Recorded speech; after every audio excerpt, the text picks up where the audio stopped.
One tool that I use and find most powerful in training is the use of targets. I use it in all of my training. One of the most common behaviors you'll see is use of targets, where you send a dog out and they get on a boundary of some sort. It's very, very helpful for clarity, for self-control, for directional training, and much, much more. If you're not currently using targets in your training, I highly encourage you to do so. In this video, I'm going to teach you another type of target.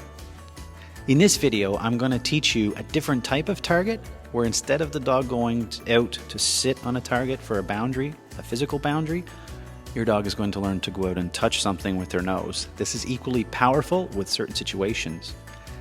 I've taken some footage from my online coaching program, UPX, the Unleash Potential Experience, where I go live every 2 weeks through Zoom and coach and teach new concepts in personal development and dog training. Enjoy. The first thing you want to do is when you're teaching targets, is getting your dog to touch it. Now, notice he's trying to grab it. A dog that has a trained retrieve, they'll want to start mouthing it at first. So he was all over that. So I just took a couple of minutes, or not a minute, couple of things, and in the trained retrieve, I can actually hold my dog's muzzle. So what I did is I just had it sit there like that, and I just went, frick. And I gave him food. Super simple. I was like, what? Just a couple times, all right? I'll throw the food, they go to get it, they come back. And then again, I just had him calm. It was more to calm. It was like, calm yourself down. Don't be too excited, because then they can think better when they're calm. And then, frick. And that's how I start, just a few times, okay? Then as he runs away, I held that ball really close to my hand. I just hit the clicker. I'm going to use a clicker so I can talk to you, but when you hear that, that just means break. So where do I use a clicker? Out in public in the real world, I don't find it as practical to be clicking and stuff, but when I'm doing deep practice exercises and a lot of repetitions, hey, look, there you go. I can talk and my little dolphin can come out of the water and touch the target. So get your dog, here's what I want to see. We'll get the different view on. Then I take this target stick, you can put it behind your back or you put it wherever, under your arm, you see it this way, and then you'd present it, right? I'm gonna present it, oh, ready to go, break. And that's what it would look like to you. Then you throw the food. Now, why am I doing it in here? Because I can throw the food, and when he comes back, he's gonna touch that target, that ball, okay? And then I'm gonna a little bit further away, and I throw. So you see it's repetition. Just like going to the gym. And notice I'm not speaking to the dog. I'm not saying, come and get it, come and touch. I'm not saying nothing, because I don't have a behavior that I know I can get right away. I'm not in love with that. We're just having fun. But it's something you can do literally sitting on your butt, okay? To shape all the initials. So if you're in a wheelchair or whatever, just get the dog to go away. And I have the ball right there. Break, whatever it is, and then I throw it away. So you can do those things. That's your first step. So then when you have a dog that's touching it, right, then you can actually do it a couple times. Then you can even put it higher over their head, a different position. See him looking at me? Same thing. Not sure, not sure. Oh, look at you, got it, you tried. Your tail's wagging a mile a minute. So see that change? Yeah, I'm gonna give you that. So that change of me going really fast with that target made him think harder. And all I did was change the criteria by 2 or 3 feet. That's a really good explanation of how dogs are like, wait a minute, I'm not quite with you. But notice he figured it out. The next step is to be able to, now if you have I'll tell you something you could create. If you went to like the dollar store and you had those little orange pylon cones, you can actually teach the dog to touch the top of the cone, okay? I've done this with my horses. And then I set the cone on the ground. When I set the cone on the ground, right, he has to go to the cone. And sometimes I'll just touch the cone in my first, and now I step away from the cone. So I don't have a cone here, but I will, I'm gonna attempt to use this and the magnet. So now, remember when I took the target and moved it really high, and it changed his understanding of that for a second. So he thinks he's sitting there. I'm just going to release him. Okay, let's go. You want to do some more? Here you go, you're free. So he went to touch it. I marked just before he touched it. Okay, a little early. Sometimes that's to my benefit, so they don't punch it too hard. Again, I just stand here. So now I stand here, but I'm going to stand close to the target. The reason is I was holding it. If I go too far away, the dog, it's too big of a picture. But do watch, because this is what you can get your dog running back and forth, back and forth, back and forth. Now I do have the food right here on me, but perfect. All right. I throw it for him because his drive is not insane. He's not a maniac. So I always try and keep him as high as I can. Look at that, good boy. Okay, there you go, look up there. Now I take a step away from this target. Okay, that changes a little bit, look at that. But I'm not gonna move. I'm allowing him now to struggle.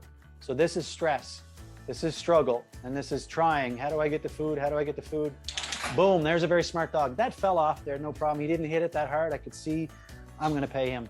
1, and guess what? Because that's a breakthrough. 2, hey, good boy.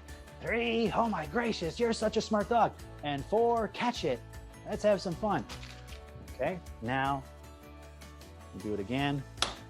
And he touches, but I'm gonna get a little further away. You know what else is cool? Remember how we don't distract my dog?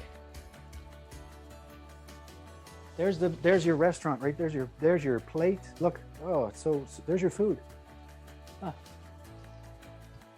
Now, this might be too much of a jump, but I don't know for him. He's pretty smart. Look, he's gonna do it almost. I gotta shut my mouth. This is dog training. Attempt, he didn't smash it. I'm marking the intentions. I'm marking and rewarding the good intentions because I can always up the criteria the next 2 times when I see, I wanna build hope. This is a long session too. They start to pant. Stop. Ended with some party time, put the dog away. I'm gonna sit right here. All right. Sometimes higher value, now that they try, higher value will make them try even harder. So if you want more speed, more desire, hey, find out what blows their mind at this stage of the game. Look, look, look. All right, now I'm able to do it sitting down.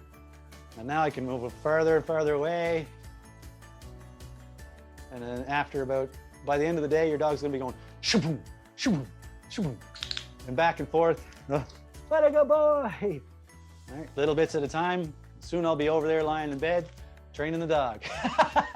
There he goes, look at you. All right, now why would we do this, all right? This is getting your dog to think at a much deeper level, and they're having to try on their own without my help. So I speak less. I talk a lot here. That's probably holds him back because I'm talking a lot. But sometimes it's best. Some of the best training sessions you'll ever have or breakthroughs are in behind closed doors, sitting down doing nothing, waiting for that thing to happen. How do you get growth? How do we get more competence and confidence? There's that loop. I want to build some skills. Obviously, we're building some skills and things now.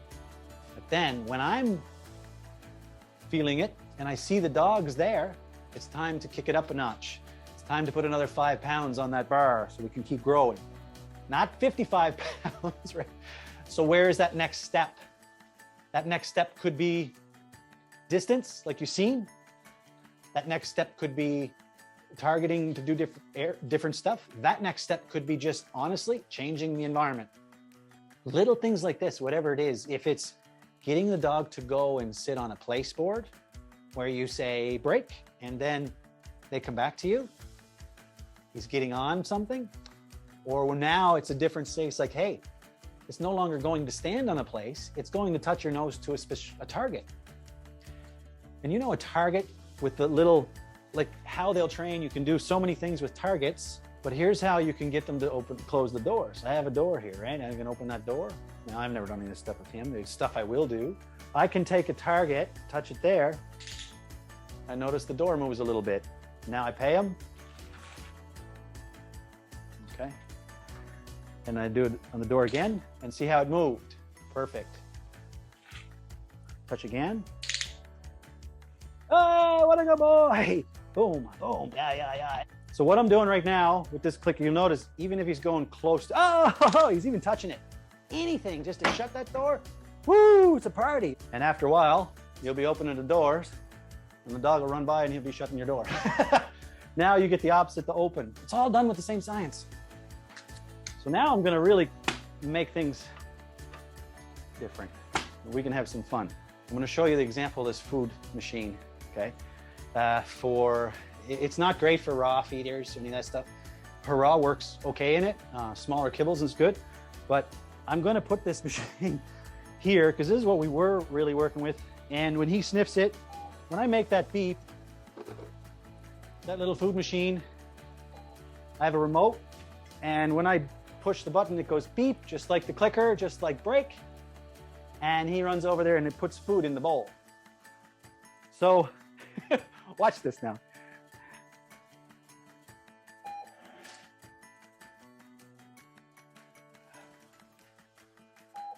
He looks to me, I'm gonna release him.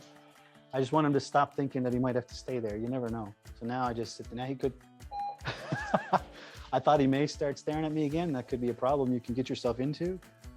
But I just unblocked him. So sometimes your dogs just block. They're like, right? See that?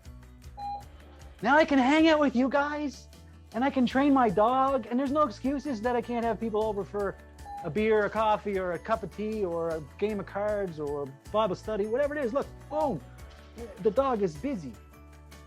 All right? This is a beautiful thing. But now how do you stop him? I'll tell you, huh? And you make it a little challenging. Now it's a little higher. Now I don't know what's gonna happen. Maybe I jumped too much. I might have went too fast, who knows? It's quite a jump, but I'm going to let him struggle. Look, he's like, what? Look at this. Goes to the food, looks to the machine. Oh, I'm gonna pay that. Notice, yep, I'm paying that because he tried to jump. He thought about it. When you have a goal in mind, or you're trying to achieve something, rate yourself on a scale of 1 to 10, how bad you want it. How committed are you to really want that goal? What's important? Why is it important? All those things. When you have that compelling reason why, there's a ghost in the room that just emptied the food bowl on him. Okay, so I think this is a good session. I think that ended great. I'm gonna stop right there. Good job, gang. Hey, so I hope you enjoyed the video as much as Koal and I enjoyed making it for you, and that you got some value from it. Give it a try and let us know how you make it. For more information on our services and how we can help you, head on over to dukeferguson.com or unleashpotential.ca today. You can sign up for a free video series and much, much more. If you're interested in seeing another video where I'm training Koal as a little puppy to go onto a target, like a place, with his body, then check this video out here. You'll get to see the training aspect about halfway through the video. Thanks for watching, and I'll see you in the next video.